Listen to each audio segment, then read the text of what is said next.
എന്താ? നോക്കി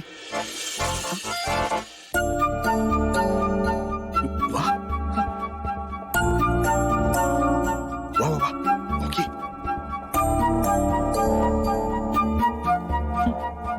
നവീൻ, നവീൻ,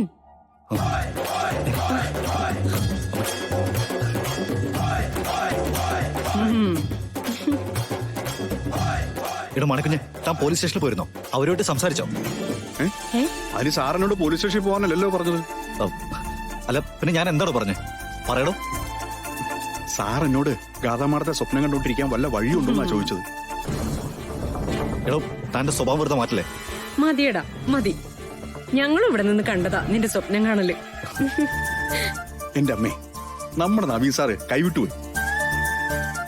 ഇപ്പൊ ഏത് സമയവും ഗാഥാമാടമാണ് മനസ്സിൽ. ചില നേരത്തെ ഗാഥാമാടത്തോട് സംസാരിക്കുന്ന പോലെ എന്നോട് സംസാരിക്കാറുണ്ട്. എടോ, താൻ ഒരുപാട് കൊഴുപ്പിക്കല്ലേ? ഞാൻ പറയുവേ, എല്ലാം ഞാൻ പറഞ്ഞു കൊടുക്കും. അമ്മേ, ഇനി ഒരൊറ്റ മാർഗമുള്ളൂ. ഗാഥാമാടമായിട്ടുള്ള കല്യാണം വലിച്ചു നീട്ടാതെ ഒരു തീയതി അങ്ങ് ഫിക്സ് ചെയ്ത് ഉടനെ അങ്ങ് നടത്തുക. എങ്കിൽ നമ്മുടെ പഴയ നവീൻ സാറിനെ നമുക്കങ്ങ് തിരിച്ചു കിട്ടും. പിന്നെ തറവാട്ടിലെ ആചാരങ്ങളൊക്കെ പറഞ്ഞ് വൈകിപ്പിക്കാനാണെങ്കിലേ ഞാൻ പോയി ഗാഥാമാടത്തെ പിടിച്ചോണ്ട് വന്ന് നവീൻ സാറിന്റെ മുന്നിൽ നിർത്തി കൊടുക്കും. എന്നെ കൊണ്ടങ്ങനെ ചെയ്യിക്കല്ലേ. മാണിക്കുഞ്ഞെ, ഞങ്ങൾ ആരും ശ്രദ്ധിച്ചില്ലെങ്കിലും മാണിക്കുഞ്ഞുണ്ടെങ്കിൽ നവീന്റെ കല്യാണം നടക്കും. നമ്മുടെയൊക്കെ ആഗ്രഹവും നടക്കും.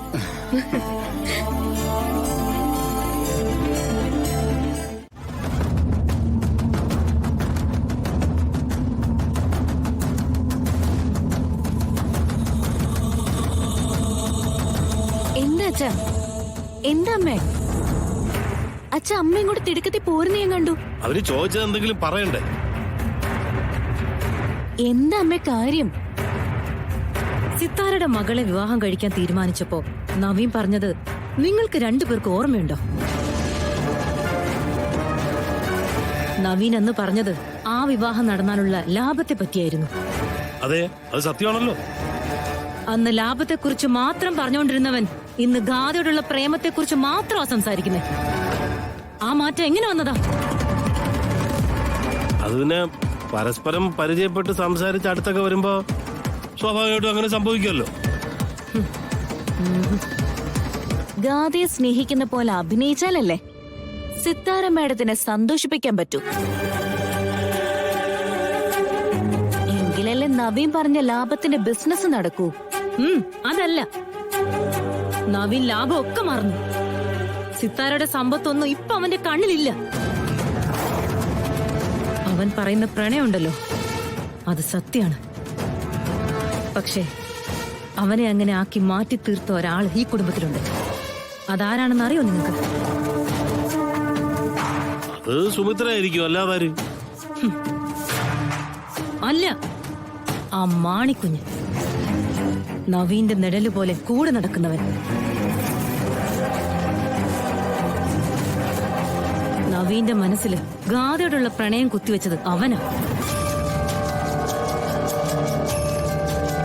ഇത്രയും ഗൗരവക്കാരനായിരുന്ന നവീനെ ഇന്ന് നമ്മൾ കാണുന്ന പ്രണയരോഗിയാക്കിയത് അവൻ ഒറ്റയൊരുത്തനാ.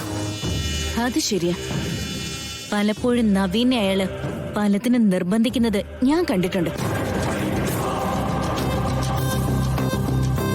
ഇത്രയും സ്ട്രിക്റ്റ് ആവാൻ പാടില്ല, വിവാഹം കഴിക്കുന്ന പെണ്ണിന്റെ മുന്നിൽ സോഫ്റ്റ് ആയിരിക്കണം എന്നൊക്കെ പറഞ്ഞ് മനസ്സിലാക്കുന്നത് ഞാൻ കേട്ടിട്ടുണ്ട്. നമ്മൾ വിചാരിച്ച പല കാര്യങ്ങളും നവീൻ നേരിട്ടല്ല തടഞ്ഞത്, മാണിക്കുഞ്ഞ്. അത് തന്നെയാ ഞാൻ പറയുന്നത്. മാണിക്കുഞ്ഞ് വേണ്ട രീതിയിൽ നോദിക്കൊടുത്ത നവീൻ നമ്മളെ ഈ വീട്ടിൽ നിന്ന് തന്നെ പുറത്താക്കും. പകരം നമുക്ക് ഈ വീട്ടിൽ നിന്ന് മാണിക്കുഞ്ഞിനെ പുറത്താക്കിയാലോ? എന്റെ നിർമ്മലെ, കുഴപ്പം പിടിച്ച കാര്യങ്ങളല്ലാതെ ഒന്നും നിന്റെ തലയിൽ വരൂല അല്ലേ? നിർമ്മലെ, ഇനി ഒരു അബദ്ധം പറ്റി നവീന്റെ ഗാഥയുടെ കല്യാണം മുടക്കാൻ പോയിട്ട് ആ കല്യാണത്തിന്റെ ഒരു പന്തിയിലിരിക്കാൻ പോലുള്ള ഇടം പോലും നമുക്ക് കിട്ടി. എങ്കിലതല്ല നടക്കാൻ പോകുന്നത്. എന്റെ തങ്കേച്ചി, കൃഷ്ണയുടെ ഓഫീസിൽ ചെന്ന് പണിയെടുക്കാനുള്ള പഠിപ്പൊന്നും എനിക്കില്ല. ഞാൻ പണി ചെയ്യുന്ന വീട്ടിൽ നിന്ന് ഇറങ്ങുമ്പോ കൃഷ്ണയെ വിളിച്ചു നോക്കും. കൃഷ്ണ ഇറങ്ങാറായെങ്കിൽ ഞങ്ങൾ ഒരുമിച്ച് പോരും. അത്രേ ഉള്ളൂ. ആഹാ, നിങ്ങൾ രണ്ടാളും വന്നോ? മോളെ കൃഷ്ണേ, കുറച്ചു നേരം മുമ്പ് വരെ ഇവിടെ തങ്കം ഭയങ്കര ബഹളമായിരുന്നു. എന്തുറ്റമ്മേ?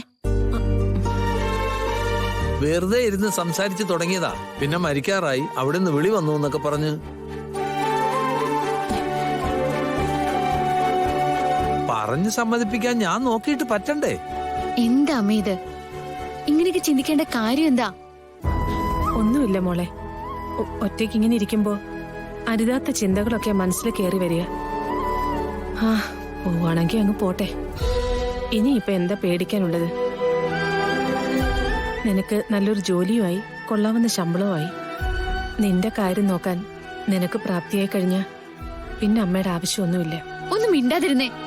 വേദനിപ്പിക്കാൻ ഒരു മടിയുമില്ല. പോട്ടെ, അമ്മയൊരു വയസ്സെത്തി. എന്തെങ്കിലും പറഞ്ഞതാന്ന് കരുതി അങ്ങ് വിട്. പിന്നെ അമ്മ നിന്നോടൊരാഗ്രഹം പറഞ്ഞിരുന്നില്ലേ, നിന്റെ ഓഫീസിലേക്ക് അമ്മയൊന്ന് കൊണ്ടുപോകണമെന്ന്? അസുഖമൊക്കെ മാറി വരട്ടെ എന്നിട്ട് കൊണ്ടുപോകാന്ന് നീ പറഞ്ഞു.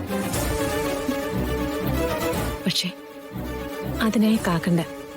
എനിക്കങ്ങോട്ട് വന്നേ പറ്റൂ. നാളെയെങ്കിൽ നാളെ. അങ്ങനെ ഒരു കാര്യം നടക്കാതെ പോയാല് അത് വല്ലാത്തൊരു വേദനയാവും.